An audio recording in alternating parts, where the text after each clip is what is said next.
आप सभी मित्रों का हमारे संस्कृत वेदांत यूट्यूब चैनल पे बहुत बहुत स्वागत है।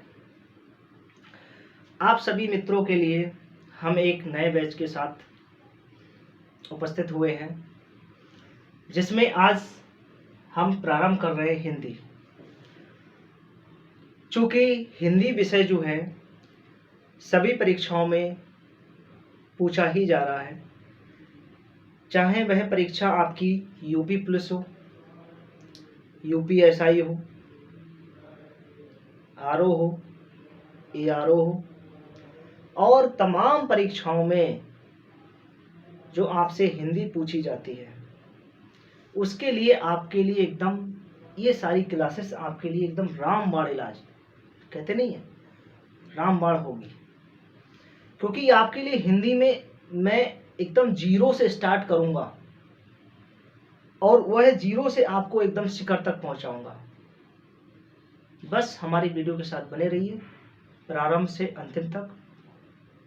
अपने दोस्तों को भी शेयर कीजिए, वीडियो ज़्यादा से ज़्यादा आप शेयर कीजिए, जिससे कि सभी मित्र इससे लाभान्वित हों और सभी के लिए इसका फायदा मिले। तो चलिए प्रारंभ करते हैं हम। देखिए, हिंदी में सबसे पहले हम व्याकरण को कवर करते हैं, क्योंकि एक व्याकरण में ही बहुत सारी चीज़ें पूछी जाती हैं।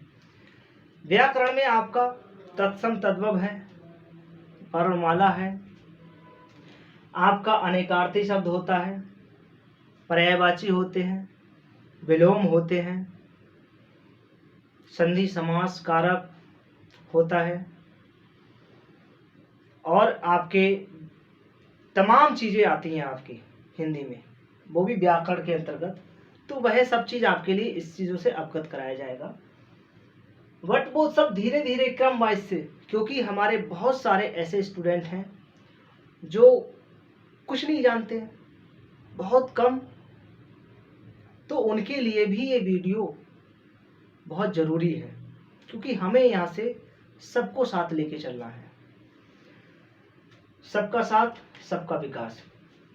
आइए प्रारंभ करते हैं इसी के साथ। सबसे पहले हम ध्वनि को ही लेते हैं,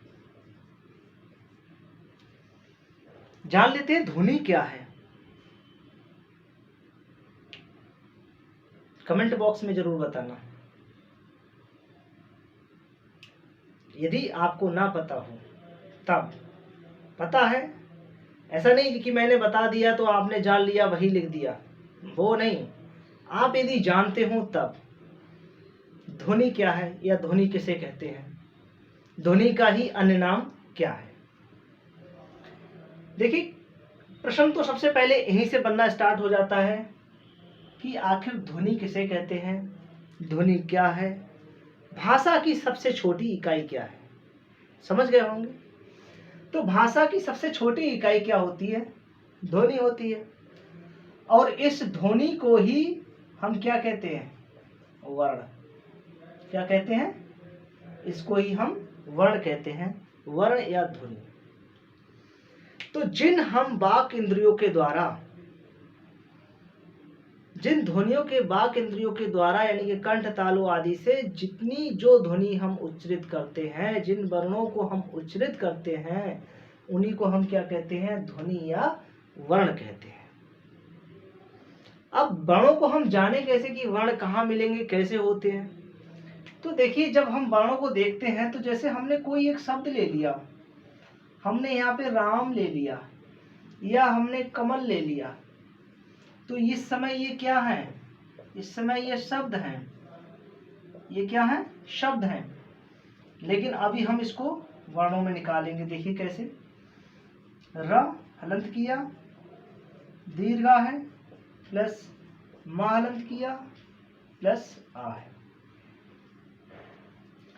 इसका खंडन, इसको हमने कितने खंडों में बांट दिया? देखिए, 1 2 3 4।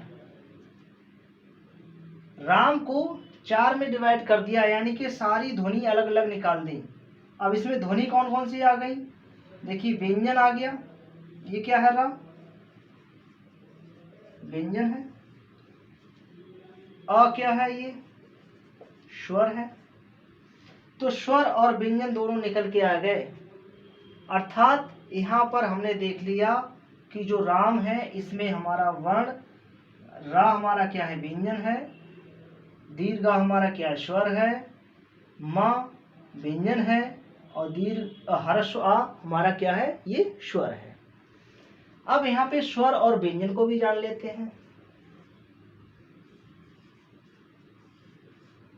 स्वर और व्यंजन। स्वर क्या होता है? स्वर वे ध्वनियां होती हैं जिनके उच्चारण के लिए किसी भी वर्ण की कोई आवश्यकता नहीं पड़ती है। ये अपने आप में स्वतंत्र होते हैं। ये अपने आप में स्वतंत्र होते हैं। इसको किन्हीं वर्णों की आवश्यकता नहीं पड़ती है, जिन्हें हम स्वर कहते हैं। व्यंजन। व्यंजन वे ध्वनियां होती हैं जिनमें हम स्वर और व्यंजन के योग से जिन वर्णों का उच्चारण करते हैं,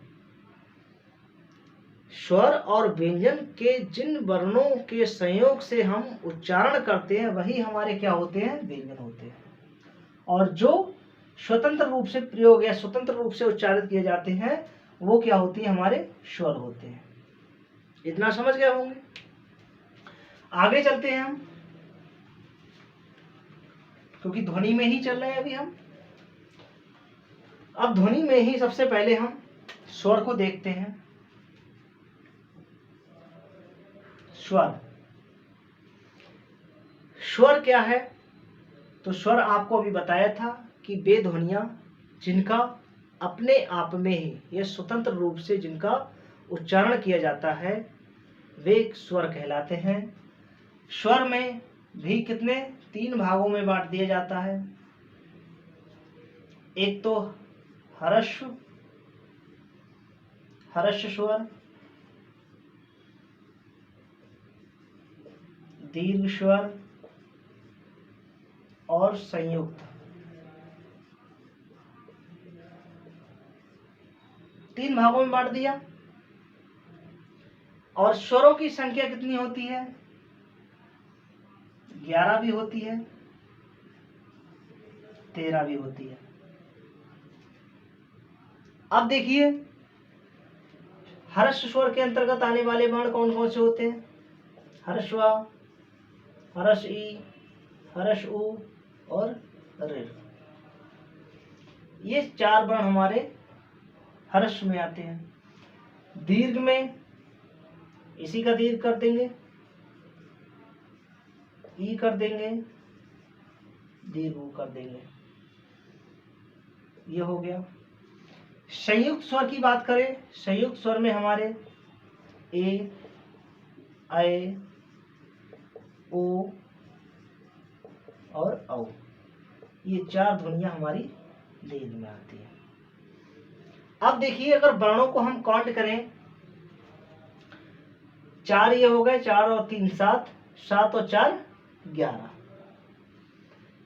तो ये आप अगर देखते हैं तो ये हमारी कितनी ध्वनियां हो गई, 11 हो गए। अर्थात वर्णों की ध्वनि कितनी हो गई, 11 हो गई। तो हमारे 11 हो गए। इन्हीं में 2 और लगा देते हैं, अं, आहा।